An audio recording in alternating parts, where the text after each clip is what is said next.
Praise the lord. ఈరోజు మీకోసం జీవము గల దేవుని మాట, నిర్గమాకాండము 15వ అధ్యాయము 24వ వచనం. ప్రజలు మేమేమి త్రాగుదుమని మోషే మీద సనుక్కొనగా అతడు యెహోవాకు మొరపెట్టెను. ఇశ్రాయేలీలు ఐగుప్తు బానిసత్వంలో మగ్గిపోతున్న సందర్భంలో దేవుడు వారిని బానిసత్వం నుండి విడిపించుటకు మోషేను ఎన్నుకున్నాడు. అయితే మోషే ఐగుప్తు బానిసత్వం నుండి వారిని విడిపించిన తరువాత అరణ్య మార్గంలో ప్రయాణిస్తున్న సందర్భంలో ఇశ్రాయేలు ప్రజలు నీటి కొరత, ఆహారం కొరత ఏర్పడినప్పుడు వారు మోషే మీద సనుక్కున్నారు. దేవుడు వారికి ఎన్నో అద్భుతాలను చేసినా వారు చూసినప్పటికీ దేవుని వైపు చూసే అలవాటును వారు అలవర్చుకోలేదు. సరే కదా, వారు మోషే మీద సనుక్కోవడం జరిగింది. అయితే మోషే మాత్రం దేవునికి మొరపెట్టినట్లుగా వాక్యం తెలియజేస్తూ ఉంది.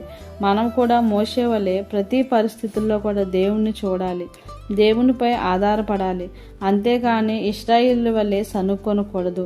ఏ అవసరతలో ఉన్నా, ఎలాంటి పరిస్థితి అయినా మోషే వలె దేవుణ్ణి నీవు సమీపించు, ఆయనను సన్నిధించి జీవించు.